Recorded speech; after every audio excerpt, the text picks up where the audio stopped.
خواب شریعت کی نظر میں خواب انسانی طبیعت کا حصہ ہیں. ان لوگوں کو خواب آتے ہیں. دین چونکہ ہر معاملے میں ہماری رہنمائی کرتا ہے، تھوڑا سا دیکھیں گے آج کی گفتگو میں کہ خواب کے متعلقہ قرآن اور سنت کے احکامات کس طرح کے ہیں. ہمارے ہاں کچھ لوگ ایسے ہیں جو ڈر جاتے ہیں، پریشان رہتے ہیں، مجھے بڑے ڈراؤنے خواب آتے ہیں. خاص کر خواتین، مائیں بہنیں، بچیاں، ان کا یہ ایک بہت بڑا مسئلہ ہے کہ مجھے خواب بڑا ڈراؤنا آیا ہے. اور اس کے پس منظر میں کئی قسم کی اوہام پرستی اور کئی قسم کے خیالات گھڑے جاتے ہیں. بعض لوگ کہتے ہیں کہ جادو کا اثر ہو گیا، کچھ لوگ یہ کہتے ہیں کہ میرے پیچھے کوئی لگ گیا ہے، کچھ لوگ کہتے ہیں اب کوئی بہت برا کام ہونے والا ہے. تو یہ مختلف قسم کی توہمات جنم لیتی ہیں.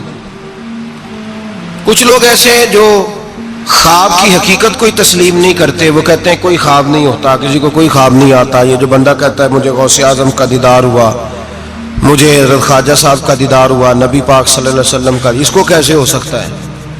یہ لوگ بھی زیادتی کرتے ہیں، یہ بھی غلط کرتے ہیں. خواب آتا ہے، اچھا بھی ہوتا ہے، برا بھی ہوتا ہے، اور جس کو دیدار ہوتا ہے اس کو بہرحال دیدار ہوتا بھی ہے. اور دیدار ایک حقیقت ہے جس کو جھٹلایا نہیں جا سکتا. اور اس معاشرے میں میرے مصطفیٰ کا دیدار ہی تو ہے جس کی وجہ سے دنیا بچی ہوئی ہے. دیدار ہی تو ہے جس کی وجہ سے یہ روشنی ہے. اور حضور کا دیدار ہی تو ہے جس کی وجہ سے روز پھول کھلتا ہے تو اس میں سے خوشبو آتی ہے. اگر حضور کا دیدار ہی نہ ہو تو کائنات تو زندہ ہی نہ رہے. تو کچھ لوگ انکار کرتے ہیں. کچھ لوگ ایسے ہیں، اللہ تعالیٰ معاف کرے، جن کو روز ایک خواب آتی ہے. پیر صاحب روز نیا خواب سنا کے مریدوں پہ قبضہ کرتے ہیں. اور مریدوں نے بھی لسٹ نکالی ہوئی ہے. بیچارہ وضو ڈھب سے نہیں کر سکتا لیکن روز بغداد شریف ہی ہوتا ہے، شام کو روز مدینے جاتا ہے. لسٹ لگائی ہوئی ہے اور چھاپی ہوئی ہے اخبار، باقاعدہ جو ہے وہ خوابیں لکھ لکھ کے چھاپی ہوئی ہیں، پڑھ پڑھ کے سنائی جاتی ہیں. اور کہا جاتا ہے فلانے کو جڑے محرم راز حقیقت دے وہ تے راز حقیقت کھول دے ہی نہیں. اے جنہ ویکھیا نہیں او کرن گلاں، جنہ ویکھ لیا او تے بول دے ہی نہیں، او تے بول دے. ایک جگہ میں نے یہ شعر پڑھا تو ایک بابا جی کھڑے ہو گئے، بعد میں مجھے کہنے لگے حضرت صاحب ناراض نہ ہو، ایک اضافہ نہ کر دیں تھوڑا جا. میں کہا تو اگر شعری ذوق ہے تو میں نے کی اعتراض ہے، کرو اضافہ. کہنے لگے تسا آکھیا جڑے محرم راز حقیقت دے او راز حقیقت کھول دے نہیں، جنہ ویکھیا نہیں او کرن گلاں، جنہ ویکھ لیا او تے بول دے. کہنے نے میرا خیال ہے جنہ ویکھ لیا بولن جوگے رہندے ہی نہیں. میں کہا تہاڈا خیال بڑا اچھا ہے، میں بھی اتفاق کرنا. یہ کیسے ہو سکتا ہے؟ تو دیدار کر رہا ہے پھر تو اس پہ دکانداری کر رہا ہے، اور کوئی شے نہیں ملی تھی تجھے بیچنے کو. معاذ اللہ، یہ تو نے کتنا اپنے ساتھ ظلم کیا کہ تو نے اپنے محبوب کا دیدار ہی سیل پہ لگا دیا ہے. کس قدر ظلم کی بات، کتنی زیادتی کی بات کہ دیدار مصطفیٰ کو، دیدار غوث اعظم کو، دیدار اعلیٰ حضرت کو تو فروخت کر رہا ہے. تو بھائی یہ افراط و تفریط ہے، اس سے نکلیں. خواب کی حیثیت ہے، قرآن پاک نے خواب بیان کیے. سورہ یوسف آپ پڑھیں گے تو حضرت یوسف خواب کی تعبیریں بتاتے تھے جیل میں جب آپ گئے تھے. 2 خواب وہاں بیان ہوئے. پھر قرآن مجید میں حضرت ابراہیم اور جناب اسماعیل کا جو ذبح کا واقعہ ہے وہ سارا خواب پر مشتمل ہے. انی ارا فی المنام انی اذبحک. حضرت ابراہیم نے جناب اسماعیل سے کہا تھا بیٹے میں نے خواب دیکھیا کہ میں تجھے ذبح کر رہا ہوں. اور جب حضرت ابراہیم علیہ السلام ذبح کر چکے، چھری پھر گئی دمبے کی گردن پہ، تو اللہ نے فرمایا یا ابراہیم قد صدقت الرؤیا، تو نے اپنا خواب سچا کر کے دکھایا ہے. تو خواب کی حیثیت ہوئی نا. اس لیے یہاں مفسرین نے لکھا ہے کہ نبی کو جو خواب آتی ہے وہ اللہ کی طرف سے وحی ہوتی ہے. نبی کو جو خواب آتی ہے وہ اللہ کی طرف سے، بولیے اللہ کی طرف سے وہ وحی ہوتی ہے. پیغمبر کو جب بھی خواب آتی ہے وہ وحی الہی ہوتی ہے. اس بات کو سمجھ لیں. اور پھر خود حضرت یوسف کے خواب کا ذکر ہے قرآن مجید کی سورہ یوسف کی آیت نمبر 4 اور 5 دو آیات میں نے تلاوت کی ہیں. حضرت یوسف علیہ السلام کے خواب کا تذکرہ ہے. حضرت یوسف خواب دیکھتے ہیں اور پھر اپنے والد سے بیان کرتے ہیں. کہتے ہیں اذ قال یوسف لابیہ، جب کہا یوسف نے اپنے باپ سے، یا ابت انی رأیت 11 کوکبا، اے ابا جی میں نے دیکھا ہے. کیا دیکھا ہے؟ میں نے 11 ستارے، ایک سورج اور ایک چاند دیکھا ہے. رأیتہم لی ساجدین، کہ وہ مجھے سجدہ کر رہے تھے. 11 ستارے، ایک سورج اور ایک چاند مجھے سجدہ کر رہے تھے. خواب بیان کیا حضرت یوسف نے اپنے والد جناب یعقوب کو خواب. اب جناب یعقوب کیا کہتے ہیں؟ قال یا ابتی، کہا اے میرے بیٹے، لا تقصص رؤیاک علی اخوتک، اے بیٹے یہ خواب اپنے بھائیوں کو نہیں سنانا. کیوں؟ فیکید لک کیدا، وہ تیرے ساتھ کوئی چال چلیں گے. اور پھر الزام بھائیوں پہ نہیں لگایا، فرمایا ان شیطان للانسان عدو مبین، اس لیے کہ شیطان آدمی کا کھلا دشمن ہے. تم نے اپنے بھائیوں کو خواب سنانا تو خواب کا ذکر بیان کیا، خواب کو قرآن پاک نے، اور وہ خواب پھر ان کا سچا ہوا. حضرت یوسف کا وہی خواب بعد میں سچا بھی ہوا. جب آپ کے والد نے، والدہ نے، بھائیوں نے آپ کو جا کے سجدہ کیا تو وہ خواب بعد میں سچا ہوا. تو خواب کی حقیقت ہے. میرے اعلیٰ حضرت امام اہل سنت مجدد میت حاضرہ مؤید ملت طاہرہ صاحب حجت القاہرہ مولانا امام شاہ احمد رضا فاضل و محدث بریلوی رحمت اللہ علیہ، اعلیٰ حضرت نے خواب کی 4 حقیقتیں بیان فرمائی ہیں. اور اعلیٰ حضرت کا کمال یہ ہے کہ تھوڑے لفظوں میں زیادہ بات کر جاتے ہیں. اعلیٰ حضرت نے 4 خواب کی حقیقتیں بیان کی ہیں، یہ آپ نے یاد کرنی ہے. ان کو یاد رکھنا ہے کہ خواب کیا ہوتا ہے. اعلیٰ حضرت فرماتے ہیں ایک تو خواب ہوتا ہے نفس کی شرارت سے، جو کام بندہ سارا دن کرتا رہتا ہے وہی اس کی خواب میں وہی خواب آتی ہے اس کو. تو وہ خواب نہیں، وہ خیال ہے. پہلی قسم یہ ہے، سمجھ آ رہی ہے بات؟ وہ خواب نہیں، وہ خیال ہے. وہ نفس جو ہوتا ہے نا، وہ چیز بنا کے، مثال ہے ایک آدمی پریشان ہے، اس کے پیسے ڈوب گئے، کاروبار نہیں چل رہا، وہ ٹینشن کا شکار تھا. رات وہ پریشانی میں سویا تو خواب دیکھی کہ مکان بھی گر گیا. اب سویرے اٹھ کے اس کی بیوی پیر صاحب کے پاس چلی گئی پھونک منوانے. اس نے کہا بڑا بڑا کالا جادو ہو گیا، میں نے مکان گرتے دیکھ لیا، پتہ نہیں کیا بنے گا، تویز دے دے. تو پیر صاحب نے بھی کہہ دیا تینوں کسی نے کچھ کیتا ہے، چلو مسئلہ ہی ختم. اب وہ نہ کسی کا پتہ نہ کیا کیا اس کا پتہ. علم سے لوگوں کا تعلق نہیں ہوتا تو ان توہمات کا لوگ شکار ہو جاتے ہیں. اب یہ جو خواب اسے آیا ہے نا رات کو، یہ اصل میں اس کی ٹینشن تھی جو اسے آئی ہے. وہ ڈپریشن تھا تو رات کو وہ خواب بن کے اس کے سامنے. بات کی سمجھ آ رہی ہے آپ حضرات کو؟ مجھ سے کئی لوگ آ کے کہتے ہیں خواب بڑے برے آتے ہیں. تو میں کہتا ہوں ٹھیک ہے، آپ برے ناول پڑھنے چھوڑ دیں، میڈیا پہ بری چیزیں دیکھنی چھوڑ دیں. آپ سارا دن بری سوچ سوچیں گے، معاذ اللہ غلط سوچ سوچیں گے تو خواب غلط آئے گا. اور اگر آپ سارا دن درود پڑھیں گے، قرآن پڑھیں گے، رسول اللہ کی نعت سنیں گے تو رات کو انشاءاللہ تعالی حسن مصطفیٰ کے جلوے بھی نظر آئیں گے. تو آپ دیکھیں نا دن میں کیا کر رہے ہیں. تو جس طرح کا خیال ہے شام کو اسی طرح کا خواب. میں اکثر کہتا ہوں کہ اللہ تبارک و تعالیٰ کے حبیب نے فرمایا ہے کہ تو جس طرح کا ذہن بنائے گا رب بھی تیرے ساتھ اسی طرح کا بن جائے گا. تو اپنے ذہن کو صاف رکھ، اللہ تیرے تصورات کو. تو رات کو خواب اسی طرح. ہمارے چھت پہ میں اپنے ابا جی کے ساتھ سویا کرتا تھا اور وہ زندگی کے بڑے خوبصورت لمحات تھے. وہ اپنی زندگی کے تجربات بیان کیا کرتے تھے. تو یہ جو موسم آتا تھا گرمیوں کا، اس موسم میں آپ کو پتہ ہے کہ گھروں میں جو ہماری طرح کے غریب گھرانے ہوتے تھے وہ چھت پہ ہی چارپائی لگایا کرتے تھے. تو چھت پہ سویا کرتے تھے. تو ساتھ ایک پڑوسی رہتا تھا جو بس پہ نا بیچارہ مزدوری کرتا تھا. کیا کنڈکٹر کہتے ہیں، کلینر کہتے ہیں. تو وہ جو رات ذرا نیند آنے کا وقت ہوتا تو وہ سواریاں چڑھانی شروع کر دیتا. کہتا جس نے مرید کے جانا ہے آ جاؤ. وہ شور کرتا. تو کہتا لاہور والے فٹافٹ آ جائیں. پھر کئی دفعہ وہ رستے میں شجرے والوں کو اتارنا بھی شروع کر دیتا. تو شور کرتا اونچی اونچی آواز میں.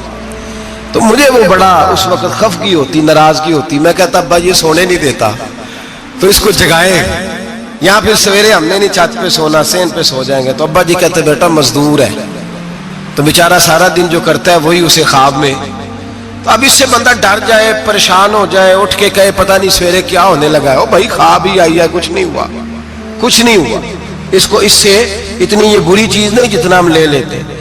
تو پہلی بات یہ ہے کہ جس بندے نے یہ تصورات ہوتے ہیں نا، آپ تصورات میں جائیں، آپ تصور، کچھ لوگ ایسے بھی ہیں جو سارا دن محفل میں رہتے ہیں تو رات کو سوتے ہیں تو خواب میں بھی نعت ہی سن رہے ہوتے ہیں، کوئی حدیث ہی بیان ہو رہی ہوتی ہے، کسی حدیث پر ہی تبصرہ ہو رہا ہوتا ہے، تو بھائی جو کام آپ سارا دن کریں گے وہی رات کو خواب میں آئے گا۔ ایک دوست ہے بڑی محبت والا، کہنے لگا حضرت صاحب راتی خواب میں بڑے پیسے دیکھے نے، دعا کرو اللہ دے چھڑے۔ میں کہ ساری دیہڑی پیسے سوچیے تو رات میں ہونے ہی نہیں نا، جو سوچنا ہے وہی رات کو خواب میں تو سوچا، سارا دن تو نے پیسے پیسے تو آ گئے تیری خواب میں، تو چلو میں نے کہا خواب کا تو مزہ لینا، پھر اللہ تبارک و تعالیٰ فضل کرے گا، آ ہی جائیں گے اس کے کرم سے۔ عام دام برسر مطلب پہلی خواب وہ ہے جو نفس کی شرارت ہے، جو آپ کے اندر ہوتا ہے وہ سامنے آ جاتا ہے۔ ڈراؤنی چیزیں نہ دیکھیں، برے ناول نہ پڑھیں، کوئی سوچ اپنی غلط نہ کریں تو انشاءاللہ خواب برا۔ بات کی سمجھ آ رہی ہے حضرات کو؟ ایک دوسرا خواب، میرے اعلیٰ حضرت فرماتے ہیں اکثر شیطان آدمی سے کھیلتا ہے۔ خود نبی کریم صلی اللہ علیہ وسلم نے فرمایا کہ شیطان رات کو آدمی کی ناک پہ بیٹھ کے وقت گزارتا ہے۔ صحابہ نے عرض کیا یا رسول اللہ صلی اللہ علیہ وسلم وہ ناک پہ کیوں بیٹھتا ہے؟ تو حضور فرماتے ہیں اس لیے کہ اگر رات کو، وہ کہتا ہے اگر بندہ مرنے لگا، سانس اکھڑنے لگا تو میں معاذ اللہ اسے بے ایمان کر کے ماروں گا۔ تو شیطان خواب دکھاتا ہے آدمی کو، برے خیالات، وسوسے پیدا کرتا ہے۔ بخاری مسلم میں میرے رسول کریم صلی اللہ تعالی علیہ وآلہ وسلم نے فرمایا جب تمہیں کوئی برا خواب آئے تو شیطان تم سے کھیل گیا، جب تم کوئی برا خواب دیکھو تو یہ بخاری مسلم ہے، اور 3 نسخے حضور نے بیان فرمایا تم نے اپنی بائیں جانب منہ کرنا ہے اور 3 دفعہ تھوکنا ہے، ضروری نہیں کہ تھوک ہی آئے، تھو ہی کر دیں، اپنی الٹی طرف جاگ رہے ہیں آپ لوگ؟ بات کی سمجھ آ رہی ہے؟ اللہ خیر کرے، رات کو کسی کو گھر میں خواب آ جائے تو باقی بھی نہیں سو سکتے، اتنا بڑا مسئلہ بن جاتا ہے، شور ہونے لگتا ہے۔ یہ نسخہ بتائیں گھر جا کے، یہ نسخہ عام نہیں، یہ میرے رسول پاک کا بتایا ہوا نسخہ ہے، اور یہ وہ نسخہ ہے کہ پہاڑ ٹوٹ سکتے ہیں، دریا بہہ سکتے ہیں، یہ بات غلط ہو سکتی، یہ سب سے بڑے پیر و مرشد کا نسخہ ہے۔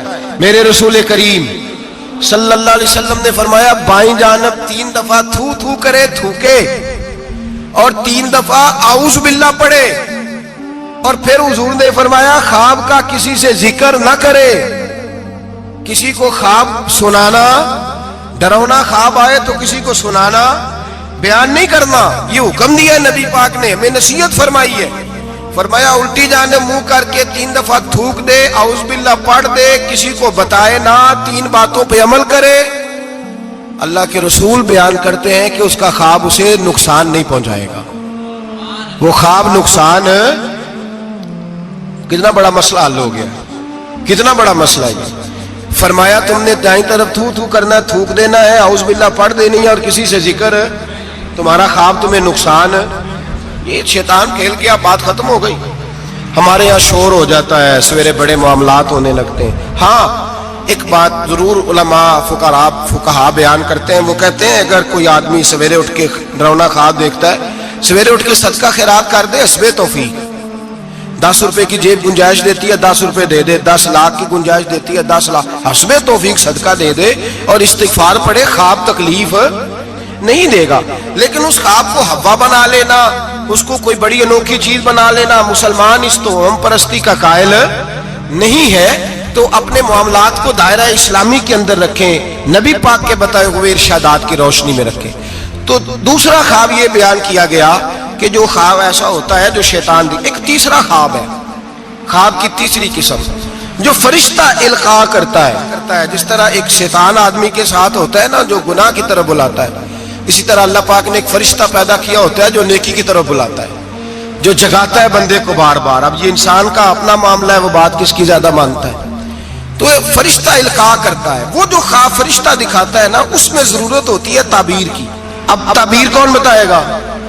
وہ جو طوطا لے کے بیٹھا سڑک پہ وہ تعبیر بتائے گا، یا جس نے سارے بازو پہ کڑے پہنے ہوئے اور سارے ہاتھوں پہ چھلے پہنے وہ تعبیر بتائے گا؟ بابا جی سرکار تعبیر کون بتائے گا؟ وہ بندہ تعبیر، ہر عالم بھی تعبیر نہیں بتائے گا، جو قرآن مجید، احادیث مبارکہ اور پھر علوم تعبیر جانتا ہو، معبر ہو۔ وہ بھی تعبیر بتائے گا، اور جب بتائے گا تو میرے اعلیٰ حضرت فرماتے ہیں تعبیر بھی اللہ سے ڈر کے بتائے گا. یہ نہیں کہے گا کہ جو میں کہہ رہا ہوں اسی طرح ہے. وہ یہ تعبیر کرے گا، وہ کہے گا جو میری سمجھ میں آیا میں نے بتا دیا، باقی حقیقت کا علم یا اللہ جانتا ہے یا اللہ کے رسول جانتے ہیں. میں یہ نہیں دعویٰ کرتا کہ جو میں نے کہا ہے کل وہی ہے، سچ وہی ہے، حق وہی ہے. وہ خواب کس طرح کے ہیں؟ حضرت ام فضل رضی اللہ تعالیٰ عنہ، یہ نبی پاک صلی اللہ علیہ وسلم کی چچی ہیں، جناب عباس کی زوجہ ہے. حضور کے پاس آئیں ڈری ہوئی، عرض کرنے لگی یا رسول اللہ صلی اللہ تعالیٰ علیہ وسلم، حضور میں نے بڑی خوف والی خواب دیکھی ہے. فرمایا چچی کیا ہو گیا؟ عرض کی یا رسول اللہ صلی اللہ علیہ وسلم، آپ کے وجود کا گوشت کا ٹکڑا کٹ کے میری جھولی میں آ گیا، میں بڑی پریشان ہوں. اللہ کے رسول سن کے مسکرائے، فرمایا یہ پریشانی والی خواب تو نہیں، تو خوشی والی خواب ہے. کہا یا رسول اللہ کیا خوشی؟ فرمایا میری فاطمہ کو اللہ بیٹا دے گا اور وہ تیری گود میں کھیلا کرے گا. اللہ میری فاطمہ کو بیٹا دے گا، وہ تیری گود میں کھیلے گا. امام حسن پیدا ہوئے، میرے رسول پاک نے پیدا ہوتے ہی کان میں اذان دی اور فرمایا چچی کو تو بلاؤ. حاضر ہوئی، فرمایا یہ لو اللہ نے تمہارا خواب پورا فرما دیا ہے، اللہ نے تمہارا خواب پورا کر دیا ہے. نبی کریم صلی اللہ تعالیٰ علیہ وسلم نے فرمایا رات میں نے خواب دیکھی ہے. حضور فرماتے ہیں میں نے خواب دیکھی. حضور کیا؟ فرمایا لوگوں نے قمیضیں پہنی ہیں، کسی کی قمیض پیٹ تک ہے، کسی کی سرین تک ہے، کسی کی گھٹنوں کے نیچے تک ہے. عمر میں نے تمہیں دیکھا ہے اتنی لمبی قمیض پہنی ہوئی تھی کہ تمہاری ٹخنوں تک جا رہی تھی، پیروں تک. حضرت عمر پریشان ہو، حضور کیا تعبیر ہے اس خواب کی؟ تو میرے مصطفیٰ کریم نے فرمایا خوش ہو جا، اس کی تعبیر یہ ہے کہ کسی کا دین یہاں تک ہے، کسی کا یہاں تک ہے، تو سارا ہی دین میں لپٹا ہوا ہے، تو سارا دین میں لپٹا ہوا ہے. یہ تعبیر ہے اس خواب. تو ایک خواب وہ ہے جو محتاج تعبیر ہے، جو کسی معبر کے پاس جائیں اس کو کہیں کہ میں نے یہ والی چیز دیکھی ہے تو مجھے اس کی تعبیر بتائیں یہ کیا ہے، اپنی مرضی. اس کے لیے ضرورت ہوتی ہے. حضرت جنید بغدادی رحمت اللہ تعالیٰ علیہ کا مرید تھا، تو وہ کہنے لگا لوگوں سے کہ اب مجھے پیر صاحب کی ضرورت نہیں. ہمارے معاشرے میں تو خیر کسی کو بھی پیر صاحب کی ضرورت نہیں، سارے سیانے ہیں. اس زمانے میں تو کسی کو بھی نہیں. تو وہ کہنے لگا مجھے ضرورت نہیں پیر صاحب. کہا کیا ہوا؟ کہنے لگا میں پیر صاحب سے آگے گزر گیا ہوں. جس طرح کہتے نہیں سیانے مرید، ایسے حضرت صاحب نے نہیں کرنا چاہیے. اس طرح کہنے لگا جی میں پیر صاحب سے آگے گزر گیا ہوں. کہا وہ کس طرح؟ کہنے لگا جی میں تو روز رات کو جنت میں ہوتا ہوں. داتا صاحب نے لکھا ہے کشف الماجود میں. تو حضرت جنید بغدادی رحمت اللہ علیہ کو کسی نے آ کے بتایا تو آپ تشریف لے گئے. فرمانے لگے یار کس جنت میں ہوتا ہے؟ کہنے لگا بابا جی آپ تو بیٹھے ہوتے ہیں بغداد کی مسجد میں، تو میں تو رات جنت کی سیر کرتا ہوں. فرمانے لگے آج رات جنت جائے تو ایک دفعہ لاہور بھی پڑھ لینا. تو وہ کہتا میں رات کو جنت میں تھا، لاہور شریف پڑھی، میری آنکھ کھلی تو میں روڑی کے ڈھیر پہ بیٹھا ہوا تھا. دوڑا گیا حضرت جنید بغدادی کہ حضور یہ کیا ہے؟ آپ فرمانے لگے تو میرے پاس آتا تھا تو تو پرہیزگار بننے لگ گیا تھا، تیرے اندر تقویٰ پیدا ہونے لگا تھا، تو رب رب کرنے لگا تھا. شیطان آیا ہے تجھے بہکایا ہے، مجھ سے دور کیا ہے تاکہ تو دین نہ سیکھ جائے. کسی نہ کسی طریقے سے تیرے ذہن پہ اس نے کنٹرول ڈالا ہے، کوئی نہ کوئی بہانہ لگا کے تجھے پیچھے، اور تو بیوقوف اس کے چکر میں آ گیا ہے. لیکن میں تجھ سے ناراض نہیں ہوں گا، میرا تیرا رشتہ دینداری کا رشتہ ہے. تو آ جا نئے سرے سے رب رسول کا دین سیکھ، میں تیری نئے سرے سے تربیت کرنے کو تیار ہوں. تو میرے بھائی محتاج ہے، آپ کو کوئی ایسا خواب آئے تو وہ تعبیر کا محتاج ہے. اس کی تعبیر پوچھیں کسی بندے سے، معبر سے پوچھیں، اس سے پوچھیں کہ اس کا کیا مطلب ہے. خود بخود گھڑ نہ لیں. اور وہ بھی میں نے کہا تعبیر بتانے والا بھی حتمی علم تو امام مالک سے ہارون رشید نے کہا اس سوال کا جواب دیں. فرمانے لگے مجھے نہیں آتا. تو کہنے لگا اتنے بڑے امام ہو تو اس سوال کا جواب نہیں آتا. آپ فرمانے لگے اگر مجھے ہر سوال کا جواب آتا پھر میں خدا ہوتا، کیونکہ ہر سوال کا جواب اللہ کے پاس ہے. تو بھائی یاد رکھ لیں اور سمجھ لیں. تیسرا خواب جو فرشتے کی طرف سے القاء ہوتا ہے اس کی تعبیر کی ضرورت پڑتی ہے. 3 خواب سمجھ میں آ گئے آپ حضرات کے؟ یہ 3 قسمیں. اب چوتھی اور آخری قسم سنیں. اعلیٰ حضرت فرماتے ہیں چوتھا خواب وہ ہے جو خالصتاً اللہ کی طرف سے بندے کو نصیب ہوتا ہے. اس میں کسی تعبیر کی ضرورت، کسی تشریح کی حاجت، وہ کھل کے آتا ہے، کھل کے وہ خواب آتا ہے. اور اس خواب میں اللہ بڑا کرم فرماتا ہے، مہربانی کرتا ہے، وہ خواب ایسا ہوتا ہے۔ خواب کی ایک بات ذرا ڈر کے کہنی ہے، ڈر کے سچ آکھیے تے سردار سائیاں فتوے تے فتوے لگتے نے، ڈر کے کہنی ہے بات، وہ بھی بندوں سے ڈر کے نہیں، وہ بھی وسوسوں سے ڈر کے۔ خواب کی شریعت میں اس بندے کے لیے تو وصیت ہے جسے آیا ہے، کسی اور کے لیے کوئی وصیت جی۔ میں بات کرتا ہوں نا تو وہ کہتے ہیں جی آپ سخت جملہ کہہ جاتے ہیں، تھوڑی نرمی رکھا کریں۔ میرے بعض دوستوں کی طرف سے مجھے پیغام ملتا ہے کہ آپ سخت جملہ، کل بھی ایک مولانا صاحب مجھے کہہ رہے تھے کہ آپ سخت جملے کہتے ہیں، ٹھیک نہیں، آپ نے نعت خوانوں کو ایکٹر ہی کہہ دیا ہے۔ میں نے کہا میں نے تھوڑی کہا ہے، وہ تو میں نے مفتی صاحب کا حوالہ دیا ہے۔ تو لوگ کہتے ہیں کہ آپ سخت جملہ کہتے ہیں، تو میں نہیں کہتا، نرم کہتا ہوں۔ یہ جو لوگوں نے کہانیاں بنائی ہوئی ہیں نا، میں نے کہا کہ بغیر نبی پاک کے دیدار کے دنیا میں خوشبو ہی کوئی نہیں۔ حضور کا دیدار ہوتا ہے، ہوتا رہے گا انشاءاللہ، لیکن حیثیت آپ کسی کو جا کے کوئی بندہ کہہ دے کہ مجھے خواب آیا اور مجھے فلاں، بہت، میں نام نہیں لیتا، بہت بلند ہستی نے مجھے تیرے بارے میں یہ پیغام دیا ہے، تو وہ جس کو خواب آیا ہے اس کے لیے تو کوئی حیثیت ہے، لیکن آگے اس کو بتانے کی یا کسی اور کو آرڈر جاری کرنے کی کوئی حیثیت۔ ایک دوست ہے میرے، بڑے سیانے بندے ہیں، وہ کہنے لگے کہ میرے بزرگوں کو نا، ان کا ایک حکیم صاحب دوست تھے، تو وہ اپنی کتابیں جاتی دفعہ ساری دے گئے، اپنے بچے پہ اعتبار نہیں کرتے تھے، کتابیں دے گئے ساری کہ میرا بچہ نالائق ہے تو کتابیں تو رکھ لے۔ بچے کو بعد میں ہوش آئی کہ میرا ابا تو بڑا قابل حکیم تھا، تو اس کی کتابیں تو ڈھونڈو کدھر ہیں۔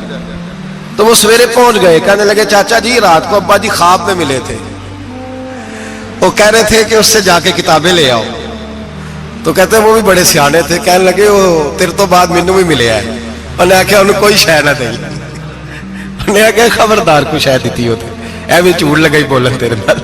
تو ایسے لوگ خواب بیان کرتے ہیں، گھڑ دیتے ہیں خواب، گھڑ دیتے ہیں خواب اور گھڑ کے بیان کرتے ہیں، یہ زیادتی ہے۔ اب سنیں حدیث، نبی کریم صلی اللہ علیہ وسلم نے فرمایا جھوٹوں میں سے سب سے برا جھوٹا وہ ہے جو جھوٹا خواب بیان کرتا ہے۔ اور نبی پاک صلی اللہ علیہ وسلم نے فرمایا اللہ کا، یہ سن لے اور یاد رکھ لے، حضور نے فرمایا اللہ قیامت کے دن سزا دے گا جھوٹا خواب بیان کرنے، جھوٹا خواب۔ اور ہمارے زمانے میں تو لوگ معاذ اللہ تعالیٰ انبیاء، اولیاء، صلحاء خود نبی پاک کے بارے میں جھوٹ بیان کرتے ہیں، معاذ اللہ ثم معاذ۔ حضور نے فرمایا جس نے جھوٹا خواب بیان کیا قیامت کے دن اللہ اسے 2 دانے دے گا جوں کے یا چاول کے، اس کو کہے گا یہ جوں کے 2 دانے ہیں، ان کی آپس میں گرا لگا، گانڈ مار۔ وہ تڑپ کے کہے گا یا اللہ یہ سزا نہ دے، ان کی گرا نہیں لگ سکتی، تو اللہ فرمائے گا پھر تو جھوٹے خواب کو بیان کرتا تھا۔ یہ ظلم نہیں کہ کوئی بندہ اتنی بڑی بات ہی کر دے نبی پاک کے بارے میں۔ رسول کریم علیہ السلام فرماتے ہیں کہ وہ مفتری ہے، وہ جھوٹا ہے جو میرے بارے میں جھوٹ بولتا ہے، اور جس نے میرے بارے میں جھوٹ بولا اس نے جھوٹ نہیں بولا، اپنے لیے جہنم میں مکان تعمیر کر لیا ہے۔ جھوٹ بولتے ہیں لوگ معاذ اللہ تعالیٰ، ڈرنا چاہیے اس بات سے، خوف کرنا چاہیے۔ بہرحال دام برسر مطلب ایک سچا خواب ہوتا ہے، وہ اللہ کی طرف سے انسان کو نصیب ہوتا ہے، وہ القاء ہوتا ہے۔ اور میرے نبی کریم صلی اللہ علیہ وسلم نے فرمایا، لوگ مانتے نہیں، کسی بزرگ کی خواب بیان کرو کہتے کیسے ہو سکتا ہے، کسی اللہ والے کی بات کرتے جی ممکن ہی نہیں، وہ کیسے نہیں ممکن؟ بخاری مسلم کی حدیث سنو، نبی کریم علیہ السلام نے فرمایا میرے بعد نبوت ختم ہو گئی، پر مبشرات خوشخبریاں ابھی باقی ہیں۔ صحابہ نے کہا حضور خوشخبریاں کیا ہے؟ فرمایا جب اللہ تمہیں اچھے خواب دکھائے تو سمجھو اللہ تمہیں خوشخبریاں عطا فرما رہا ہے، جب تمہیں اچھے خواب آئے۔ اور بخاری مسلم میں نبی پاک صلی اللہ علیہ وسلم نے فرمایا خواب نبوت کا 46واں حصہ ہے، یہ حصہ ہے نبوت کا 46واں، اللہ نے میری امت میں رکھے ہیں۔ اللہ کے بندے کو الہام ہوتا ہے، اسے نصیب ہوتے ہیں خواب۔ نبی پاک صلی اللہ تعالی علیہ وسلم نے اس خواب کو اہمیت دی ہے، اس کا درجہ ہے شریعت میں۔ او میرے خوش عقیدہ بھائیو، ہر جماعت کے چکر میں آ جاتے ہو، لو جی اب خوابوں پہ لوگ ہمیں سنائیں گے۔ او بھائی ہم نے کب کہا ہے کہ آج کا خواب حجت ہے، لیکن اللہ والے کا خواب تو بہرحال ایک اہمیت رکھتا ہے کہ نہیں رکھتا؟ بات کی سمجھ آ رہی ہے دوستوں کو؟ اذان پڑھی جاتی ہے مسجدوں میں، یہ اذان کیسے ہوئی سن لیں، ذمہ داری کے ساتھ بات عرض کر، اور تمام کتابوں میں یہی روایت ملی، تمام، کوئی اور روایت ہی نہیں، یہی ہے۔ لوگ کہتے ہیں جی آپ کی جماعت میں خوابیں آتی ہیں، فلانے بزرگ کو خواب آئی، فلانے کو، تو آپ خواب بیان کر رہے ہیں۔ پہلی بات تو سن لیں، میرے نبی کریم علیہ السلام نے فرمایا جسے اچھا خواب آئے وہ اس کو بتائے جو اس سے محبت کرتا ہے، اور اچھا خواب بیان کرے۔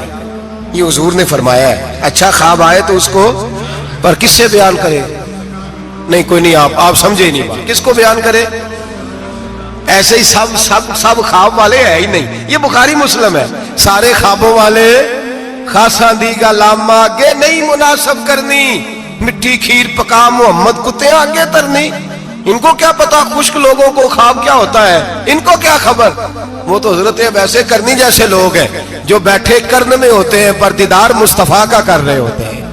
وہ لوگ ہیں جن کو یہ جلوے نصیب ہوتے ہیں، وہ بیان کرتے ہیں، وہ آگے ذکر کرتے ہیں۔ نبی پاک نے فرمایا بیان۔ اب سنیں حدیث، اذان پڑھی جاتی ہے مسجدوں میں 5 وقت الحمدللہ۔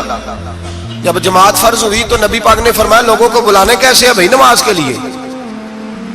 ایک صحابی نے مشورہ دیا، یا رسول اللہ خشک گھاس، آپ یہ ابھی فصل آئے گی مونجی کی تو اس کے ساتھ وہ جو کیا پرالی کہتے ہیں اپنی زبان میں، وہ جب خشک ہو جاتی ہے نا اس کو آگ لگائیں تو آگ کا لاوا ذرا اونچا جاتا ہے، اونچا۔ صحابہ نے کہا یا رسول اللہ خشک آگ کو آگ لگائیں گے چھت پہ رکھ کے تھوڑی دیر کے لیے، اور یوں کر کے جب وہ اٹھے گی نا تو سارے مدینے میں خبر ہو جائے گی کہ نماز کا وقت ہو گیا ہے۔ حضور نے فرمایا ٹھیک ہے۔ ایک صحابی کہنے لگے یا رسول اللہ صلی اللہ علیہ وسلم اونچا تف رکھ کے زور سے 1-2 دفعہ بجائیں گے لوگوں کو پتا، مختلف باتیں۔ اللہ کے رسول نے فرمایا جاؤ سو جاؤ، سویرے آؤ گے پھر مشورہ کریں گے کیا کرنا ہے۔ اور مالک بھی دیکھے کتنا کریم ہے، جو جماعت کا حکم بھیج سکتا ہے وہ اذان کا نہیں بھیج سکتا، لیکن وہ کہتا ہے لوگ کہیں میرے مصطفیٰ کا دروازہ چھوڑ نہ جائے۔ فرماتا ہے جاؤ میں نے نماز فرض کر دی ہے، طریقہ بھی میرا نبی بتائے گا اور اذان کے سلیقے بھی میرے مصطفیٰ ہی سکھائے گے۔ سویرے صحابہ اٹھ کے آئے تو حضرت عمر فاروق آئے، کہنے لگے حضور میں نے خواب دیکھی ہے۔ حضور نے فرمایا تم نے بھی دیکھی ہے اور بھی کئیوں نے دیکھی ہے۔ یا رسول اللہ کیا؟ فرمایا چلو سناؤ۔ ایک صحابی اٹھے کہنے لگے حضور میں نے خواب دیکھی ہے کہ میں ایک بندہ کانوں میں انگلیاں لے کے کھڑا ہے اور کعبے کی طرف منہ کر کے کہہ رہا ہے اللہ اکبر اللہ اکبر، اشہد ان لا الہ الا اللہ، اشہد ان محمد رسول اللہ، حی علی الصلاۃ، حی علی وہ یہ کلمات پکار رہا ہے۔ حضور نے فرمایا چل تو بھی سنا۔ کہنے لگا حضور سنانا کیا ہے؟ یہ جو اس نے دیکھا ہے وہی میں نے دیکھا ہے۔ تیسرے سے کہا تو بھی سنا۔ کہا حضور جو اس نے دیکھا ہے وہی میں نے دیکھا ہے۔ چوتھے سے کہا حضور میں نے بھی یہی دیکھا ہے۔ فرمایا تم نے دیکھا نہیں، یہ میرے رب نے تمہیں دکھایا ہے، یہ اللہ نے تمہیں دکھایا ہے۔ فرمایا اب نہ آگ جلے گی نہ یہاں کچھ اور ہوگا، بلکہ میرا بلال چبارے پہ چڑھا کرے گا، مینارے پہ کھڑا ہوا کرے گا، اللہ کا نام بھی پکارے گا اور میرے ترانے بھی پڑھا کرے گا۔ اب اذان ہوگی اور قیامت تک اذان جاری۔ تو اذان کس سے ثابت ہوئی؟ صحابہ کی خواب سے۔ کہاں سے آئی؟ صحابہ کی۔ تو دین میں اگر خواب کوئی اہمیت ہی نہیں رکھتا تو اتنا بڑا کام خواب کے ذریعے ہو گیا۔ تو میرے بھائی خواب کی حیثیت ہے، خواب کو سمجھیں۔ میرے نبی پاک غلاموں کی خواب میں آتے ہیں، حضور جلوے۔ اور ایک بات سن لیں، نبی پاک صلی اللہ علیہ وسلم نے فرمایا جس نے خواب میں مجھے دیکھا اس نے مجھے ہی دیکھا ہے۔ شیطان خواب میں بھی آ کے میری صورت نہیں بنا سکتا، جس نے مجھے دیکھا اس نے مجھے۔ اور نبی پاک فرماتے ہیں جس نے مجھے خواب میں دیکھا بڑی جلدی ظاہری طور پہ بھی دیکھے گا۔ ظاہری، میرے اعلیٰ حضرت سے کسی نے پوچھ لیا کہ حضور ظاہری طور پہ کیسے دیکھے گا؟ آپ نے فرمایا پوچھ لو علماء سے۔ کہا حضور آپ بتائیں۔ آپ فرمانے لگے مجھے تو یوں لگتا ہے جس نے خواب میں مصطفیٰ کو دیکھا جب مرنے کا وقت آئے گا تو سامنے رسول اللہ کا چہرہ آ جائے گا۔ یہ ترجمہ اس حدیث کا کہ جس نے خواب میں دیکھا وہ ظاہری طور پر بھی جب مرنے لگے گا تو سامنے مصطفیٰ کریم کا چہرہ۔ نجم کی ہے خدا آرزو ہے یہی، عاشق زار کی آبرو ہے یہی، موت کے وقت سر ان کے قدموں میں ہو، دید ہوتی رہے دم نکلتا رہے۔ لگتا یہ ہے کہ یہ کام ہوگا۔ اور پھر یہ بھی یاد رکھیں علماء نے تصریح کی ہے، محدثین کہتے ہیں میں کسی کی خواب میں آؤں تو میرا اپنا اس میں کوئی دخل نہیں۔ وہ سامنے والا کہے گا جی آپ میری خواب میں آئے تھے، مجھے کوئی نہیں پتا، لیکن نبی پاک جس کی خواب میں آتے ہیں حضور اپنی مرضی سے آتے ہیں۔ اپنے ارادے سے آتے ہیں. حضور ارادہ کرتے ہیں تو خواب میں آتے ہیں, ورنہ نبی پاک صلی اللہ علیہ وسلم خواب میں تشریف, حضور ارادہ کرتے ہیں تو خواب میں, ورنہ حضور کسی کی خواب میں, کوئی نہیں سمجھ آئی آپ کو بات, حضور ارادہ کرے تو خواب میں, اور میرے رسول پاک اپنے غلاموں کی خواب میں آتے. امام سخاوی نے لکھا ہے, علامہ صبوری نے لکھا ہے, مولا علی شیر خدا کرم اللہ تعالی وجہ الکریم, آپ فرماتے ہیں بڑا دیر ہو گئی حضور کے وصال ظاہری کو, کئی سال بیت گئے, لنگ کئی مہینے تے برس گئے, تیری دید نو دیدے ہی ترس گئے. فرماتے ہیں دل کرتا تھا حضور کا جلوہ نظر آئے. دور تھا حضرت عمر کا, میں درود پڑھتے پڑھتے سو گیا, مجھے خواب میں رسول پاک کا دیدار نصیب ہوا, اور دیدار اس طرح نصیب ہوا کہ اللہ کے رسول فجر کی نماز پڑھا رہے ہیں, میں پیچھے نماز پڑھ رہا ہوں, اور پہلی صف میں 21ویں نمبر پہ میں کھڑا ہوں. نبی کریم علیہ الصلوۃ والسلام نے نماز پڑھائی تو مزہ آ گیا. نماز کے بعد حضور نے غلاموں کی طرف رخ پھیرا, ایک کھجوروں کا ٹوکرا آیا, اللہ کے رسول کھجوریں نکال نکال کے تقسیم کرنے لگے. 20 صحابہ کو دی تو 21واں نمبر میرا بھی آیا. حضرت علی کہتے ہیں میں خواب دیکھ رہا ہوں, خواب میری وچ ماہی آیا تے میں گل وچ پا لئیاں باواں, ڈر دی ماری اکھ بھی نہ کھولا کتے پھر بچھڑ نہ جاواں. کہتے ہیں میں نے دیکھا حضور نے کھجور اٹھائی, اس کو صاف کیا, مجھے دی. فرماتے کچھ کھجور کا مزہ, کچھ دست مبارک کا مزہ, کمال ہی ہو گئی, اتنا ذائقہ آیا. حضرت علی فرماتے ہیں دل بڑا کرتا تھا کہ ایک کھجور اور مل جائے, پر سب کو ایک ایک ملی تھی, میں نے مطالبہ نہیں کیا. فرماتے ابھی کھجور کھا ہی رہا تھا کہ مسجد میں اذان کی آواز آئی. میرے دل سے ہاں نکلی کہ یار کبھی تو ٹھہر جاتا نا, تھوڑی دیر کبھی ٹھہر جاتا نا, ذرا ٹھہر جا مؤذن, میرا دل دہل رہا ہے, تو ذرا ٹھہر جاتا. کہتے ہیں اٹھا, وضو کیا, سنت پڑھی, بوجھل قدموں سے مسجد گیا, پہلی صف میں کونے میں بیٹھ گیا. مکبر نے اقامت کہی, عمر مصلی پہ کھڑے ہوئے. کہتے ہیں میں چونکا اس وقت جب عمر فاروق نے بھی وہی صورتیں شروع کر دیں جو رات خواب میں رسول پاک نے پڑھی تھی. میں بڑا حیران ہوا, نماز مکمل کر کے عمر بھی اسی طرح دیوار سے ٹیک لگا کے صحابہ کی طرف منہ کر کے بیٹھے جیسے نبی پاک بیٹھے تھے. حد ہو گئی کہ کھجوروں کا ٹوکرا بھی آ گیا. کہتے ہیں فاروق اعظم بانٹنے بھی لگے, 21واں نمبر میرا بھی لگ گیا. عمر نے کھجور دی تو ذائقہ بھی بڑا ہی آیا. حضرت علی شیر خدا فرماتے حضور سے تو ادب کی وجہ سے مانگ نہیں سکا تھا, عمر اپنا یار تھا. ایک کھجور کھائی تو میں نے کہا عمر یار ایک اور دے دے, تو کہتے ہیں فاروق اعظم نے ٹوکری میں ہاتھ رکھا, کھجور صاف کی, میں سمجھا ملنے لگی ہے. عمر نے صاف کر کے اٹھا کے دوسرے صحابی کو دے کے کہنے لگی علی چپ کر یار, اگر رات کو نبی پاک سے دوسری مانگتا تو میں بھی سویرے تجھے دوسری دے دے. حضرت جناب سیدنا علی المرتضیٰ فرماتے عمر بھی رونے لگے اور میں بھی رونے لگا, وہ بھی تڑپے اور میں بھی تڑپا. تو کہنے لگے علی تو کیا سمجھتا ہے, مصطفیٰ نے تیری جولی میں خیرات ڈالی ہے, وہ حبیب رات روضہ انور سے نکلے ہیں تو سب کے گھروں کو روشن کر کے گئے, وہ میرے اوپر بھی بڑا کرم فرما کے گئے. بھائی حضور جس نے مجھے دیکھا اس نے مجھے ہی دیکھا.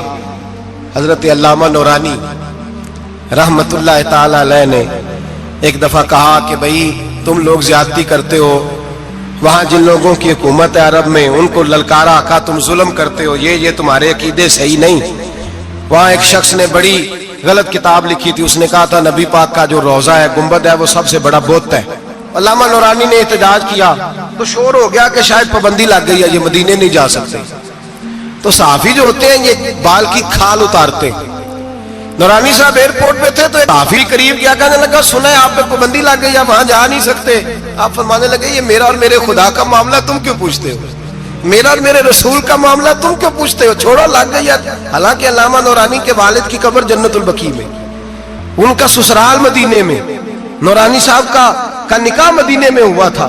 مولانا فضل الرحمان علیہ رحمہ کی صاحبزادی علامہ ضیاء الدین مدنی کی پوتی ان کے گھر تھی, ان کا آنا جانا تھا. بودو باشی عربی تھی, بہت بڑے وہاں کے وہ باشی تھے, بہت سارا ان کا خاندان نیشنل تھا عرب کا. کہا جناب پہ پابندی لگ گئی. کہنے لگے یار میرا اور نبی پاک کا معاملہ ہے, تم کون ہوتے ہو.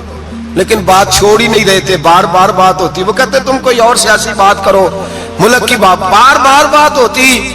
صحافی نے پکڑ ہی لیا, کہنے لگا علامہ بتانا پڑے گا, آپ تو حضور سے محبت کا دعویٰ کرتے ہیں اور آپ لوگوں کا خیال ہے کہ سال میں مدینے چکر نہ لگے تو سال نہیں گزرتا.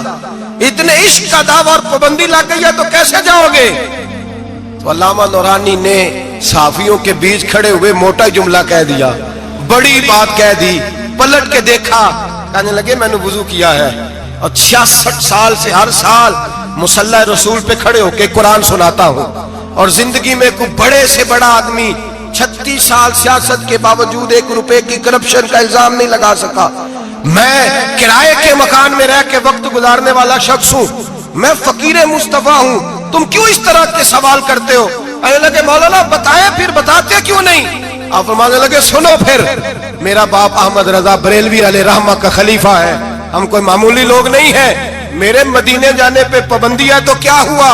میرے ہی مدینے جانے پہ پابندی ہے نا، نبی پاک کے پاکستان آنے پہ تو کوئی پابندی نہیں نا، رسول اللہ کے آنے پہ تو کوئی پابندی نہیں نا۔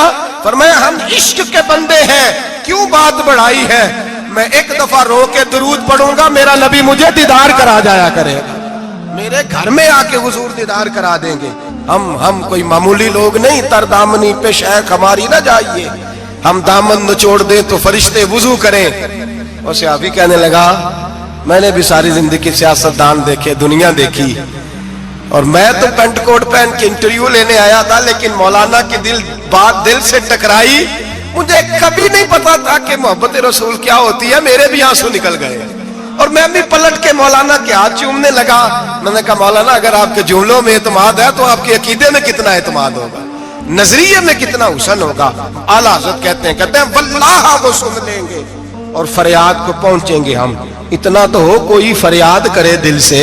میرے رسول کریم سید عالم صلی اللہ علیہ وسلم اپنے غلاموں پہ کرم فرماتے۔ شاہ ولی اللہ محدث دہلوی ہندوستان میں جتنے مکاتب فکر ہیں سب کے متفقہ پیشوا ہے شاہ ولی اللہ، جو بھی کسی مکتبہ فکر سے تعلق رکھتا ہے شاہ ولی اللہ صاحب سے اس کا سلسلہ حدیث ملتا ہے۔ شاہ ولی اللہ صاحب کہتے ہیں میرے ابا جی شاہ عبد الرحیم محدث دہلوی بیمار ہو گئے، ساری زندگی نبی پاک کا دین پڑھایا، ساری زندگی حضور کے فرمان سے لوگوں کو آگاہ کیا، قرآن و سنت کا درس دیا، فالج ہو گیا، لوگ باتیں کرنے لگے۔ کہتے ہیں میرے والد صاحب کہتے ہیں میں رونے لگا کہ یا رسول اللہ میں کسی اور کا تو نہیں، میں تو آپ کا ہوں، نظر کرم ہونی چاہیے۔ فرماتے ہیں میرے والد گرامی کہ اچانک میرے گھر میں روشنی پھیلنے لگی، خوشبو آنے لگی، اور میرے استاد گرامی شاہ عبدالعزیز محدث دہلوی خواب میں آئے، کہنے لگے عبد الرحیم یہ چارپائی سیدھی کر، جس طرف تیری چارپائی کے پیر ہے یہ دروازہ اس طرف کھلتا ہے، جلدی سے سائیڈ بدل۔ کہتے ہیں میں نے فٹافٹ شاگردوں سے کہا سائیڈ بدل دی۔ میں نے کہا استاد جی کیا ہونے لگا ہے؟ کہنے لگے تیرے گھر میں رسول اللہ تشریف لا رہے ہیں، نبی پاک کی جلوہ فرمائی کا وقت ہے۔ انفاس العارفین میں شاہ ولی اللہ، میں نے اس آدمی کی بات چھیڑی ہے جو سب کے متفقہ ہے۔ کہتے ہیں اندر آئے، نور آیا، روشنی آئی، خوشبو آئی۔ شاہ عبد الرحیم صاحب کہتے ہیں میں کیا دیکھتا ہوں، مصطفیٰ کریم آئے ہیں، ایک طرف ابو بکر صدیق ہے، دوسری جانب مولا علی شیر خدا ہے۔ فرماتے حضور تشریف لائے، اپنا کوئی ملے تو دکھ سارے یاد آ جاتے ہیں۔ کہتے ہیں وہ بیماری کا دکھ، ایک تنہائی، ایک غربت، ایک بیماری، ایک بڑھاپا، ایک لوگوں کے تانے، حضور کو دیکھا نا تو میرے آنسو دریا کی طرح بہے۔ کہتے ہیں رسول پاک میرے قریب آئے، میں فالج زدہ تھا، اٹھ نہیں سکتا تھا، چارپائی پہ بیٹھے بیٹھے میں نے حضور کے سینے پہ سر رکھ دیا اور رونے لگا، میرے آنسو حضور کے کرتے پہ گرنے لگے۔ کہتے ہیں نبی پاک کی داڑھی مبارک میرے چہرے سے لگنے لگی۔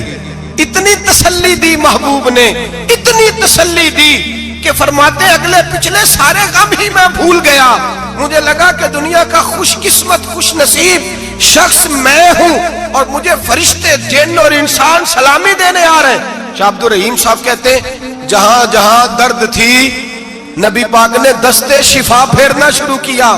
کہتے ہیں ہاتھ حضور کا لگتا گیا، شفائیں اللہ عطا فرماتا گیا۔ فرماتے شفائیں دوڑ گئیں، خوشبوئیں پھیل گئیں، طاقتیں آ گئیں۔ فرماتے حضور نے تھپکی دی، کہا بس کر دے، میں آج ہو گیا ہوں، میں آج ہو گیا ہوں۔ تسلی دی مصطفیٰ کریم، تسلی۔ خواب میری وچ آیا ماہی، میں اودے گل وچ پا لئیاں باواں، پھر ڈر دی ماری اکھ بھی نہ کھولاں، کتے پھر وچھڑ نہ جاواں، چر ہویا مینوں ترلے لیندیاں، کدی موڑ میرے ول واگاں۔ خواب میری وچ ایک وار جے آویں میں ساری عمر نہ جاگا۔ کہا نبی پاک بس کرنا، آج ہو گیا ہوں۔ کہتے میرا دل کیا کہ حضور جا رہے ہیں تو کوئی تحفہ ہی عطا کر دیں. اور پھر دل کیا کہ کبھی حضور اپنی داڑھی کے 2 بال مبارک منہ مبارک دے دے تو میرے نصیب چمک جائے. کہتے ہیں میرے دل میں خیال تھا قربان جاؤں میرے رسول پاک نے یوں داڑھی پہ ہاتھ پھیرا اور 2 منہ مبارک اتارے, فرمایا چل یار فکر نہ کر تو رکھ لے. کہتے حضور نے مجھے دیے, اللہ کے حبیب جانے لگے, دروازے تک پہنچے تو میں نے اپنی چارپائی کو ٹٹولا تو بال ہی نہیں. میرے دل میں خیال آیا منہ مبارک کہاں گئے. کہتے ہیں نبی پاک نے رخ پھیرا اور حضور نے فرمایا تکیہ اٹھا کے دیکھ, میں نے تیرے تکیے کے نیچے رکھ دیے, تکیہ اٹھا کے دیکھ. فرماتے حضور چلے گئے. سویرے چنگا بھلا اٹھ کے چلنے لگا تو لوگ کہنے لگے یہ کرشمہ کیسے ہوا. میں نے کہا اس نے شفا دی ہے, جو شفا دینے والے کا محبوب ہے, جو شفا دینے والے کا حضور علیہ السلام کا دست مبارک پھرا ہے, شفا ہو گئی. اور میں نے کہا دلیل یہ ہے کہ مصطفیٰ یہ اپنے 2 بال مبارک بھی دے گئے. اعتراض کرنے والے فوراً کان کھڑے ہو گئے. عقل کو تنقید سے فرصت نہیں, عشق پر ایمان کی بنیاد رکھ. کہنے لگے یہ واقعی حضور کے 3 آ گئے. کہنے لگے واقعی. میں نے کہا جاؤ دھوپ میں لے کے جاؤ. کہتے وہ تینوں لے کے گئے. جب کمرے سے نکلے تو بادل کے ٹکڑے نے آ کے سایہ کر دیا. بادل کا ٹکڑا سایہ کرتا ہے. ایک مان گیا, 2 کہنے لگے جی اچانک ہو گیا. میں نے کہا دوبارہ جاؤ, 1 بار نہیں 2 بار نہیں 100 بار جاؤ. میں رسول اللہ کا نوکر ہوں, میں نوکری کر کے کھاتا ہوں, جھوٹ بول کے نہیں کھاتا.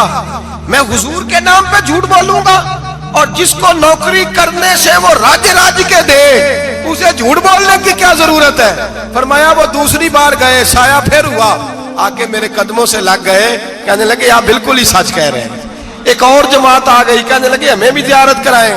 میں نے تالے میں رکھے ہوئے تھے, تالا کھولتا ہوں تو کھلتا ہی نہیں, کھولتا ہوں تو کھلتا ہی نہیں. کہنے لگے شاہ جی خیر تو ہے, کیوں نہیں کھلتا. تو میں نے نظر ڈالی, میں نے کہا تم میں کوئی ایسا تو نہیں جس پہ غسل فرض ہو. غسل فرض ہو. ایک بندہ گردن جھکا کہنے لگا حضرت غلطی ہو گئی, میں فٹافٹ آ گیا نا, آ نہیں سکا. میں چل نکل مجمع سے. جو رب اپنے محبوب کے وجود پر مکھی نہیں بیٹھنے دیتا, جس نے محبوب کا سایہ نہیں بنایا کہ کسی کا پیر نہ آ جائے, وہ محبوب کے منہ مبارک کے قریب ناپاک آدمی کو آنے دے گا. نکل. کہتے مجمع سے نکلا, میں نے چابی لگائی تو تالا فوراً ہی کھل گیا. واللہ وہ سن لیں گے, فریاد کو پہنچیں گے ہم. اتنا تو ہو کوئی فریاد کرے دل سے. ایک درویش سے کسی نے مدینے میں پوچھا تھا, اس نے کہا تھا یار لوگ اکتا بھی جاتے ہیں, بار بار مدینے, بار بار مدینے, بار بار مدینے. جملہ درویش کا ہے, اگر آپ کی سمجھ میں آ گیا تو بڑی اچھی بات ہے, نہ بھی آیا تو جملہ تو قیمتی ہے. کہا جناب بار بار مدینہ شریف بندہ اکتا بھی تو جاتا ہے تو اتنی بار. تو کہنے لگے اکتاتا وہ ہے جس سے گھر والے صحیح سلوک نہیں کرتے. جو کسی کے گھر جائے اور اسے پیار ملے, احترام ملے, کھانا اچھا ملے, شفقت ملے, محبت ملے, وہ تو کہتا ہے میں نے پھر جانا ہے, میں نے پھر جانا ہے, میں نے پھر جانا ہے. اور کئی دفعہ اپنے بچوں سے لڑ کے کہتا تمہارے پاس نہیں رہنا, اس کے پاس جانا ہے جو میری قدر بڑی کرتا ہے. کہنے لگے کیا کریں, تجلیوں کا لگا ہے میلہ, جدھر نگاہیں اٹھا کے دیکھا. یہ اس دروازے سے خیرات ہی نہیں ملتی, پیار بھی بڑا ملتا ہے. تو میرے بھائی حضور کا دیدار ہوتا ہے تو سورج میں روشنی ہے, نبی پاک کے جلوے چمکتے ہیں تو چاند میں ٹھنڈک ہے, حضور کے جلوے مہکتے ہیں تو سورج میں خوشبو ہے, پھولوں میں خوشبو ہے, چمیلی میں حسن ہے. یہ سارا حسن میرے مصطفیٰ کریم سید عالم صلی اللہ تعالی علیہ وآلہ وسلم کے دیدار کی برکت ہے. ہاں ظلم نہیں ہونا چاہیے, زیادتی لوٹ سیل نہیں لگانی چاہیے کہ ہر میری طرح کا گناہگار پاپی اٹھ کے کہے مجھے بھی دیدار ہوا, مجھے بھی دیدار ہوا, مجھے بھی. یہ زیادتی ہے, یہ ظلم ہے. ہاں کسی کو دیدار ہوا تو خوش نصیب ہے, اپنے اعمال کو سنوارے, دیدار والے کام کرنے شروع کر دے, اپنے اندر تبدیلی لے آئے. دیدار ہوا تو پھر انقلاب بھی ہونا چاہیے, پھر اس کے اندر تبدیلی آ جانی چاہیے, پھر اسے اپنے اوپر محنت کرنی چاہیے, لیکن اس کا انکار نہیں کرنا چاہیے. دیدار ہو اور حضور کا قربت ہو تو ملتا کیا ہے. اعلیٰ حضرت کہتے ہیں ان کی مہک نے دل کے غنچے. انشاءاللہ اس پورے شعر پر آئندہ جمعے بات کریں گے. اللہ سمجھنے کی توفیق عطا فرمائے. آخر دعوانا